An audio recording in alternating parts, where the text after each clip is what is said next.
Good evening. This is CBC Windsor News live at 6, and I'm Jason Vio. Thanks so much for watching. Here's what's making news tonight.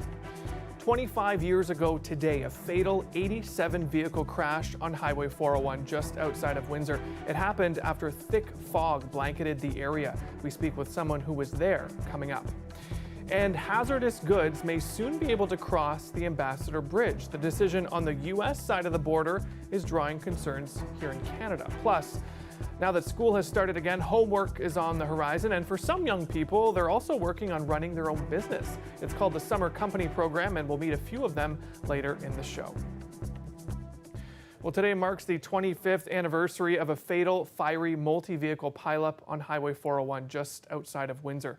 87 vehicles in two separate crashes collided in thick fog. As Dale Molnar reports, the memories are still vivid to those who were there. I've seen things today I've never seen in my life, and I never want to again. This is what drivers experienced as they made their way both east and west on the 401. That was how former CBC video journalist Corey McCrindle began his report after being one of the first people on the scene.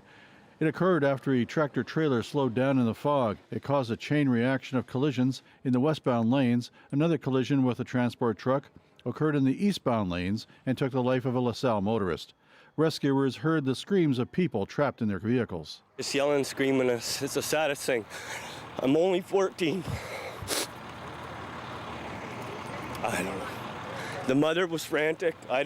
We couldn't hear anybody else underneath. Lakeshore Deputy Mayor Kirk Wallstead lives a short distance away. His dad's farm abuts the area where it happened, and he was among the first on scene. It's almost like a horror movie scene. We're trying to put fires out and get people out of vehicles and everything. And while we were there, the accident was still going on because people were driving from the clearing into the fog bank, and they were just piling into each other. Wallstead worked throughout the day helping to rescue up to 20 trapped motorists, but he says they couldn't save everyone. 7 people died at the scene and 8th died later. A lot of the people were pinned from the waist down. They couldn't get out, and we couldn't get them out because we would have had to move a dozen cars or pull a dozen cars or vehicles away to free them. And the fire and the smoke eventually just took them. Many first responders suffered lasting emotional effects from the incident. Tecumseh Mayor Gary McNamara was deputy mayor at the time. It took a long time for them to come to grips with that tragedy. And you know, you sit there and you know the young lady that they couldn't bring out of the car from LaSalle. I remember that, and the family. I mean, how do you explain that you know, to a family member that you couldn't do anything? Wallstead still has nightmares. There's certain sounds you hear or whatever. You hear certain banging or clanging sounds or whatever, and it just them certain things will set it off, and you're right back at the accident scene again. But there was fire and tires exploding and gas tanks exploding, and we were all right in the middle of it trying to get people out. The 401 was closed in both directions for several days while the pavement was repaired. The disaster resulted in the province eventually widening the highway to 6 lanes. Dale Molnar, CBC News, Lakeshore. The Michigan Department of Transportation has lifted restrictions that will allow fuel and battery materials on the Ambassador Bridge, but the move is raising some concerns on this side of the border.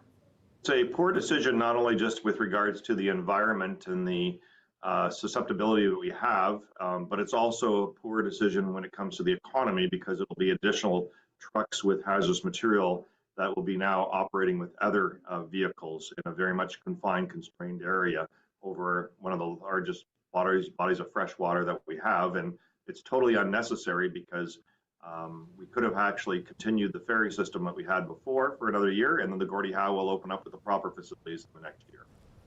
The Michigan Department of Transportation, or MDOT for short, spent months getting feedback from a variety of stakeholders. It was the Detroit International Bridge Company that initially made the request to revise what could be taken across the bridge. Officials with the bridge company say they have a fire suppression system and spill mitigation protocols. They also say restricted materials will only be allowed to cross during off-peak hours and under the supervision of vehicle escorts. Still, the Windsor Port Authority has some questions.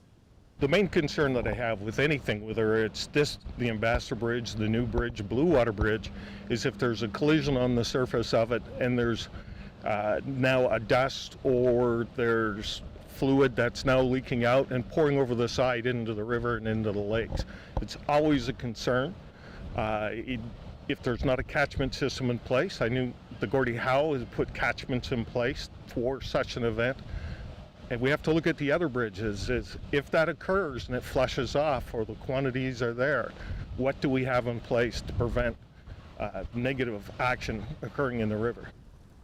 Now, Peter Barry did touch on their emergency measures at the Gordie Howe International Bridge that's slated to open later this year. A spokesperson says there will be drainage scuppers on the bridge deck that will allow the spill to flow into underground drainage structures. Hazardous material will be treated before being released into the river. As for the Ambassador Bridge, changes that allow fuel and battery materials on the bridge would come into effect October 29th. CBC News reached out to Transport Canada to see what type of permissions are required on this side of the border. We have not received a response. Well, $15 million in provincial funding will go toward building about 1.8 kilometers of water and sewer mains in the town of Tecumseh. It's a big step for a major development plan on the western side of town called the Tecumseh Hamlet Secondary Plan Area. Trunk sanitary sewer, so there is an outlet at County Road 22. It was installed a number of years ago, so we're connecting onto that and extending the sewer from 22 all the way down to Intersection Road. The trunk water main as well will be from County Road 22 down to Intersection Road, and we do have future plans to extend both the trunk water main and the trunk sanitary sewer from Intersection Road southerly all the way down to County Road 42 at some point. According to the town, the new infrastructure will enable about 4,000 homes to be serviced. That represents a 41% increase in overall housing units within the town of Tecumseh. The provincial funding will cover 73% of the cost of the new pipes. The rest will come from the town. The town says construction will begin in 3 weeks. Well, summer is drawing to a close, and some young people are reflecting on more than just some fun times. They're thinking about the companies they started with the help of Invest Windsor Essex. The CBC Windsor's Dawson Chen has those stories. Memories of the season for a lot of young people involve summer fun and first jobs. But an ambitious few have devoted the recent months to their first companies. The Summer Company program helps select groups of students ages 15 to 29 explore their business ideas. Organized by the Small Business and Entrepreneurship Center of Invest Windsor Essex, the program encourages personal initiative, such as 19-year-old Saram Ishtiak's idea of a food delivery app for home-cooked meals. We are a software company. We have a platform where we bring on home cooks and we help them sell their food. You could call it a DoorDash for homemade food. When I was initiating the company, that was the first thing that came to my head, a DoorDash for homemade food. The program offers grants of up to $3,000. This summer had 15 recipients. Among them was 15-year-old Nathaniel Prange, who used his funding to help develop a card and board game of his own design. My project is a board game called Block 11, and it is a game where you play as the leader of a gang in a prison, and your goal is to kind of rule the prison by escaping, bribing a guard, or growing your gang to the biggest size. I've really been making board games for a long time, since I was 7, but this game in particular, I started about 3 years ago and worked on it on and off until I was given the opportunity for the Summer Company program. There's something with board gaming that you don't really get with computer gaming. It's a more social experience. Meanwhile, 18-year-old Afia Islam says her party decor company, Party Crashers Rental, landed only one customer all summer. But she's grateful for the program giving her experience and the opportunity to learn from mistakes. I definitely learned that running a business is a lot of hard work and requires a lot of marketing. Knowing what equipment and what products to purchase, it was really helpful. We had a lot of mentors and a lot of consultations and a lot of support. The Summer Company program runs on an annual basis. Invest Windsor Essex will be accepting applications for next summer starting January. Dawson Chen, CBC News, Windsor. A chemical company in Sarnia says it's pausing its fight against tighter government regulations, but Ineos Styrolution says the next steps are happening too fast and they need more time. INEOS is working to drastically reduce benzene emissions under orders from the provincial and federal governments. Those orders were put in place after people at neighboring Aamjiwnaarn First Nation reported feeling ill earlier this year. All three parties were expected to make their arguments about the orders during a 3-week hearing scheduled to start at the end of the month. INEOS is required to remove benzene from storage tanks under these orders. It says the next step of the process could lead to elevated emissions. The company wants the federal government to extend its deadline, saying that it's, quote, urging safety over speed. That request was denied. CBC News has asked the federal government why it denied the extension, and we have not yet received a response. Windsor police have arrested someone after what they say was a machete attack in a motel room. Police say early Saturday morning they were called to a motel on Howard Avenue. They found 2 victims, one with a slash wound to the head. That person was taken to hospital with severe but non-life-threatening injuries. Police say there'd been an argument between the victims and another man. When it became physical, they say the man pulled a machete from under the mattress. Police say they found the suspect when he tried to return to his room, and he faces a number of assault-related charges. Well, pies were flying off the auction block at the Harrow Fair this weekend. They were raising big bucks for the John McGivney Foundation, and we spoke with some of the best pie makers from the competition at the fair today. The first person we'll hear from is an agriculture worker who had just learned the art of pie making. For the past couple years, Leslie have been baking pies for us, and they taste really good. So, for example, if she gives you a pie in January, she might give you another pie right in December. But because I feel like, okay, it tastes so good, and the time frame between the time she gives you the first pie and the other one, I was like, okay, I should learn how to do a pie. He likes to eat pies, and I told him he could learn to make them. And so we came together the week before the fair to finally give him a lesson. And he did really well, and I said, you got to enter it in the fair. And he goes, no way. No way. And I said, but I entered it, and then I said, you got to make another one, take it there. It was just my second time making a pie. And then he won, which we were really pleased with. It was all, the bidders were all around me, you're going 1,000, 2,000, 3,000. It's crazy, just hearing that the pie that you did on your own, not after not having too many lessons, like went for $10,000, like it's crazy. It was really tremendous. Next year, I'm entering more pies at the fair, and I believe I will still win. This year, I won for the tomatoes first prize, for the pumpkin third prize. I feel great. Yeah, I like the Harrow Fair. It's very exciting, Every year we come here, we participate. I love my job, I take pride in my job. To me, my apples were very, very, very nice. The color and the size, big and red. I take a measurement tape and I measure it like wrong. It was going 6 feet. Yeah, I was so happy. I say I'll try my best for next year. Yeah. And staying with the Harrow Fair, the People Crowing Contest crowned a new champion on Saturday. That's a competition where us humans do their best impressions of rooster crows. Ninu Ricardo took home the big $15 prize and a plaque with the best crow. And our Jennifer LaGrassa also spoke with him right after his big win. Nuno, you just won at the Harrow Fair, the rooster crowing contest for people. Yes. How does that feel? It feels amazing. I never thought I'd do anything like this. So we were here last year, and we actually saw, I think, Ryan win last year, and we loved it. And we also judged last year. So out of nowhere, we just decided to both enter today. We were just having a good time, honestly. Did you expect to win? Did not, at all. And now you've got a plaque as well. Where will that be going? Oh, this is going behind my desk.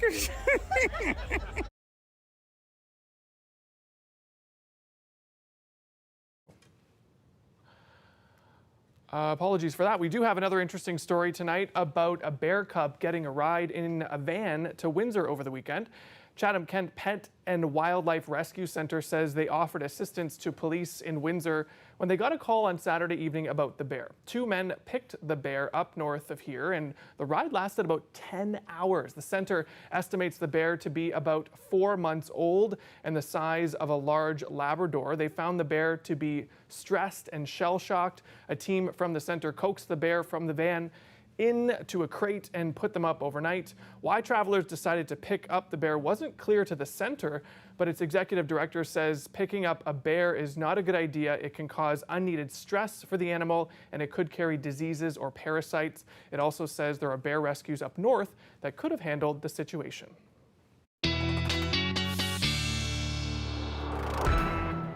Time now for a look at our weather, and for that we go to the CBC's Riley Lachuk. Well, Jason, certainly a crisp start to the morning. That's how I'm describing the morning today, because look at some of these single-digit morning lows today on the cool side. Cooler than seasonal for this time of the year. So Sarnia, Chatham-Kent down to 7 this morning, 9 in Windsor first thing this morning. But look at some of these temperatures. London 6, Kitchener 4 to start the day this morning. Feeling a little bit fall-like, but once we get to the daytime highs today, a little bit more seasonal for this time of the year. So temperatures low 20s across much of the region throughout the afternoon today. A bit warmer the further north and the further east you went throughout the day today. And really, this is pretty seasonal for this time of the year. So 22 in Windsor this afternoon, 20 in Chatham-Kent, London, Sarnia, both at 21 for your afternoon high today. Usually we should be at about 22, 23 degrees at this time of the year. So fairly seasonal is what I'm calling it. And this is part of that dry pattern that we're going to keep over the next couple of days here. Not a lot to show you on satellite and radar from this afternoon. Just a bright sunny sky, and really right across southern Ontario, that's what we get as a bright sunny sky. A bit of instability into Quebec. We keep the dry weather for the next couple of days, but there is some weather on the horizon, which I'll get to in the form of some showers and maybe more fall-like temperatures as we get into the next, into the weekend, certainly. So through your Tuesday into Wednesday, we're looking at sunny skies continuing through the morning tomorrow, through the afternoon. Not a lot to talk about, but once we get into Thursday, I want to keep my eyes up on this through northern Ontario here. This cold front associated with an area of low pressure, this will start to move further to the south and into the east as we get through into the later part of the week. So by Friday, we'll start to see some clouds building in and then some rain moving in by the time we get into the weekend. So we're looking at things changing, and we'll get to that in your long range in a moment here. Overnight tonight, London, Sarnia, both at 10, 11. Forecast low tonight in Chatham-Kent, 12 in Windsor. Up to 26 tomorrow afternoon, 27 in Sarnia. Fairly warm for this time of the year, 25 in London as well. Bright sunny day on the way, and yeah, here's a look at your long-range forecast. So 29 for Thursday, and then we see that cold front sweeping through, Jason, and a good chance we could see some showers through the weekend. 16 degrees on the way for Saturday. Well, there's more news coming up here on CBC Windsor News live at 6 right after the break. Stay with us.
Congolese authorities say an attempted jailbreak from the country's main prison has left at least 129 people dead.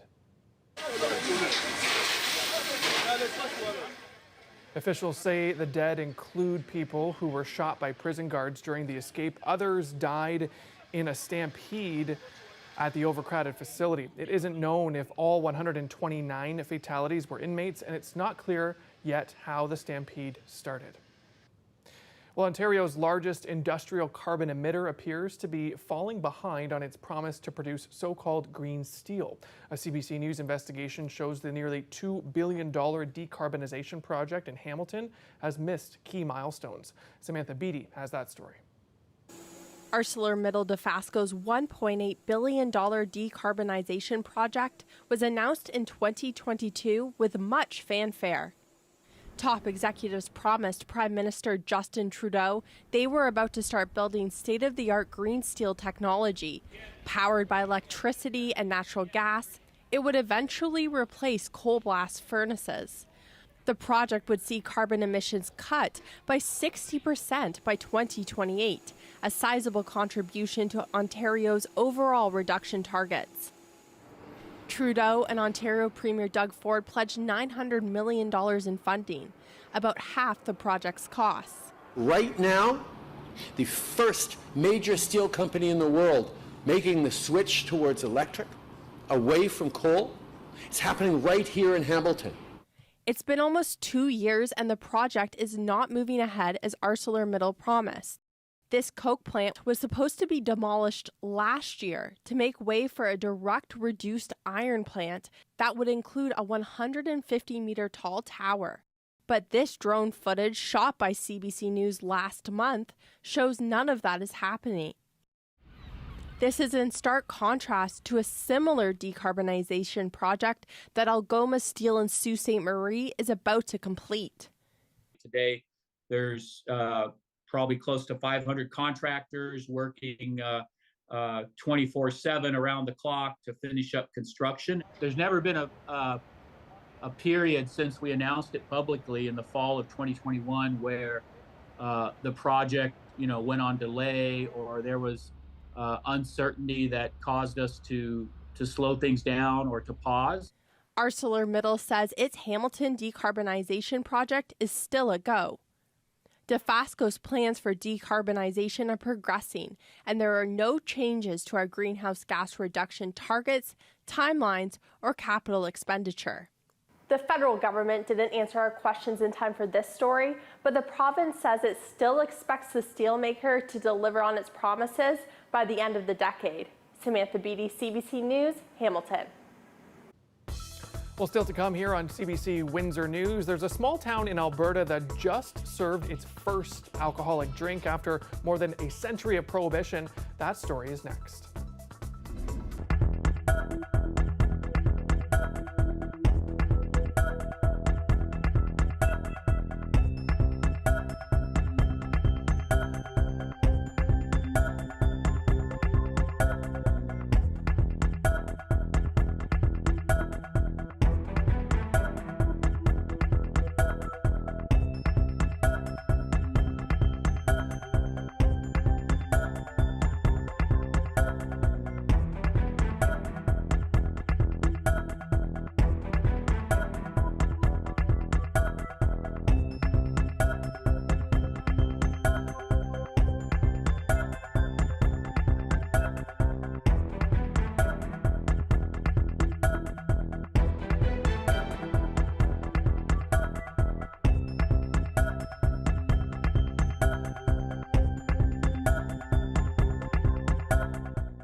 Times are changing at one of the last dry towns in Alberta. A restaurant in Cardston has served the first alcoholic drink in the town after more than a century of prohibition.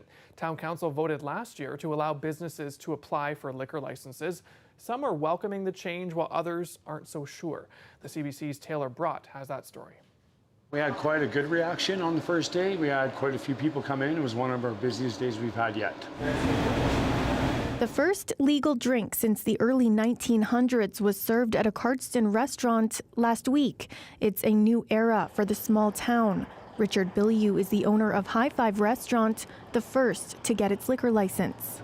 Personal choice, right? Every individual should have a choice whether they have a drink or not when they go out for lunch or dinner.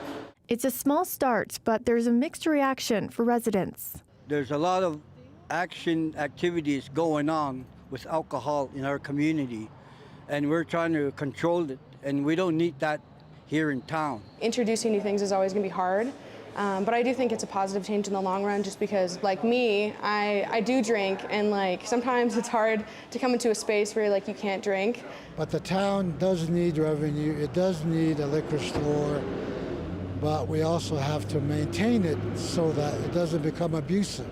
Only restaurants and recreational facilities can apply for liquor licenses. The town still doesn't allow liquor stores or bars. Taylor Brott, CBC News, Calgary. Less rain and prolonged hot days of summer have turned the rivers in Belgrade green. The Sava River in Serbia's capital is covered, as you can see, with a thick layer of algae. High temperatures combined with lower oxygen in water can be harmful to aquatic life. A local expert sees a link between these massive algal blooms and climate change. Also, untreated sewage going into rivers feed the algae and makes the situation worse. Well, that's it for us here at CBC Windsor News, live at 6. Don't forget, though, for news anytime, you can head to our website, cbc.ca/Windsor.